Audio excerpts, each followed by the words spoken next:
பதிவு சேவையில் புதிய டிஜிட்டல் அத்தியாயம் தொடங்குகிறது. எங்கிருந்தும் பதிவு, எனிவேர் ரெஜிஸ்ட்ரேஷன் என்ற தொலைநோக்கு பார்வையின் தொடர்ச்சியாக மாண்புமிகு தமிழ்நாடு முதலமைச்சர் அவர்களின் அறிவுறுத்தலின்படி பதிவு துறையில் மனைப்பிரிவு மற்றும் அடுக்குமாடி குடியிருப்புகளுக்கான பொதுமக்களின் முதல் விற்பனை ஆவணங்களுக்கு வருகையில்லா ஆவண பதிவு சேவை தற்போது கட்டாயமாக்கப்பட்டுள்ளது.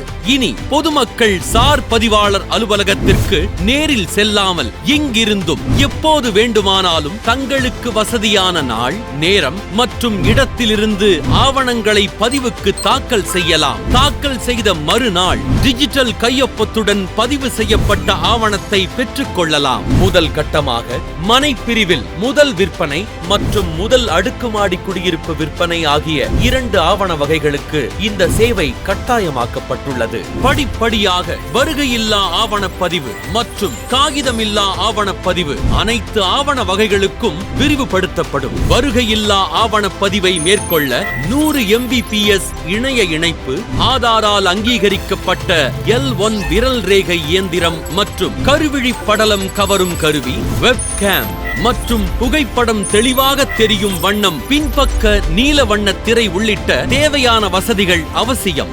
ஆதார் அங்கீகாரம் மூலம் சொத்தின் உண்மையான உரிமையாளரின் அடையாளம் உறுதிப்படுத்தப்படுவதுடன் டிஜிட்டல் கையொப்பம், டைனமிக் 5 வண்ண என்டோர்ஸ்மெண்ட், QR கோட் மற்றும் பிளாக் செயின் பாதுகாப்பு உள்ளிட்ட நவீன தொழில்நுட்ப அம்சங்கள் ஆவணங்களின் பாதுகாப்பையும் நம்பகத்தன்மையையும் மேலும் வலுப்படுத்துகின்றன. பயனர் பதிவு முதல் சொத்து விவரங்கள் பதிவேற்றம், ஆதார் eKYC, இணைய வழி கட்டணம், ஆவண பதிவிறக்கம் வரை அனைத்து நடைமுறைகளையும் பொதுமக்கள் தாங்களாகவே இணைய வழியில் எளிதாக மேற்கொள்ள முடியும். அதேபோல் ஆவணம் முன்பே தாக்கல் செய்யப்படுவதால் அலுவலர்கள் அதனை பொறுமையாக சரிபார்த்து பதிவு செய்ய முடியும். இத்தகைய முக்கியமான டிஜிட்டல் முன்னெடுப்பை வலுப்படுத்தி பொதுமக்களின் பயன்பாட்டிற்கு கொண்டு வந்த மாண்புமிகு தமிழ்நாடு முதலமைச்சர் அவர்களுக்கு எங்கள் மனமார்ந்த நன்றிகளை தெரிவித்துக் கொள்கிறோம்.